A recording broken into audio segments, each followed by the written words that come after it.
Pinstripe Pedals have done it again, this time with their Daiso XO PoleRev line isolator. A little bit of a mouthful there. You're probably familiar with their kind of flagship product, the Daiso Plus. You see these on pedal boards all the time. I've had mine on my board forever. But this little guy is kind of flying under the radar. I haven't really seen too much about this.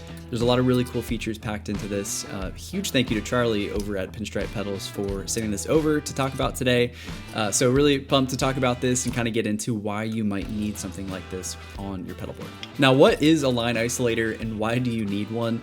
Well, if you're running some sort of amp modeler like the Tonexes or Iridiums or the stuff from Universal Audio, you're gonna need some solution to send your signal from your pedal board to the front of house board. So normally this looks like running into a DI box of some sort, which works. It does get the job done, but the problem with DI boxes is they drop your signal pretty significantly. So the front of house audio engineer is gonna have to gain your signal back up. So a line isolator skips that step completely. A line isolator is gonna make sure that your signal remains the level that it should. It's gonna keep all of that tone goodness and signal integrity that you worked so hard to craft through your whole pedal board. It's going to make sure that it retains all of that as it's hitting the front of house board. Another really great feature about this is the polarity reverse switch. This is kind of a big deal for something as small as this pedal, and kind of essential for anybody who's running a stereo rig. This does beg the question though, what is polarity? Why does it need to be reversed? You may have also heard the phrase, my signal is out of phase and I need to flip that. It's a really common thing that happens if you're running two amps together in stereo. And it does translate to the modeler world as well. So if you're running two Iridiums, two Tonexes, some of these modelers together can run into this polarity issue.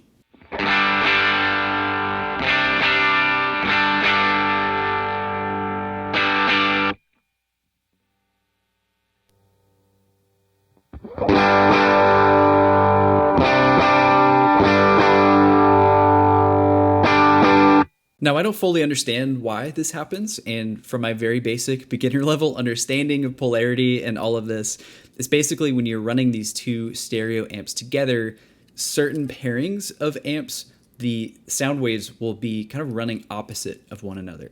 So, when you think about the sound waves and these peaks and valleys, if they cancel each other out, it creates kind of this weird hollow frequency. It sounds really off. You'll be able to hear. So you'll need some way to flip that polarity to get things sounding right again. Sometimes it's a little bit hard to tell. It's not super obvious by just using your ear. So another way that you can check is to just record something here in your DAW.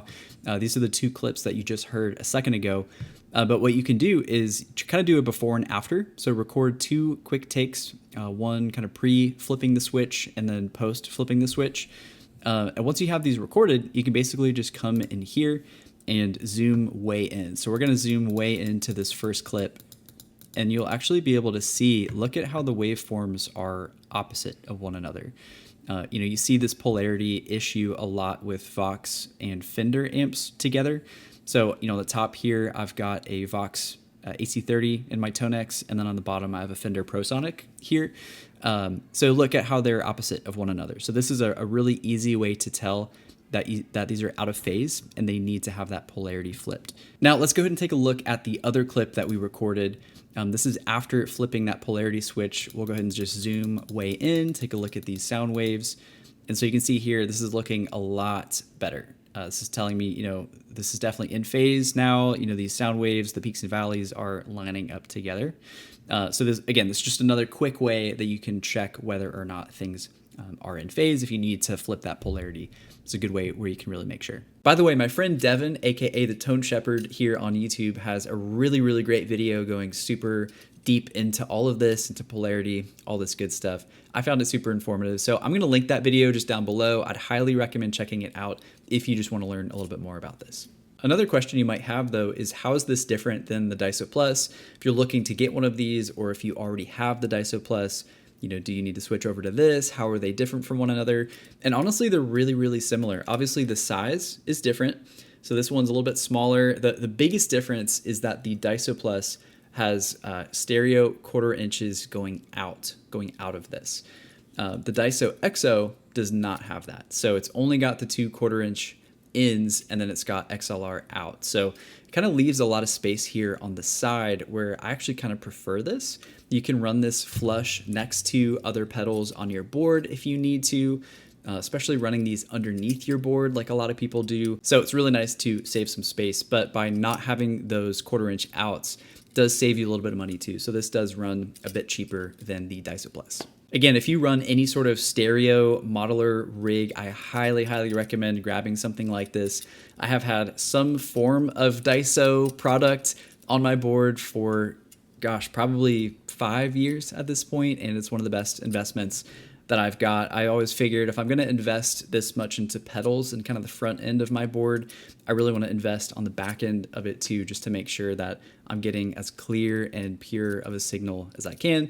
Also, Charlie's just the man. He's awesome. He's just one of my favorite people to support. He's always super kind and responsive and just really, really helpful if you ever have questions or anything like that. So highly recommend it. Go show Charlie some love. I'll put the link for this down below where you can check out this or any of his other offerings, things like that too. So that'll be down here in the description. Let me know if you have any questions or anything from here, but I will see you in the next one.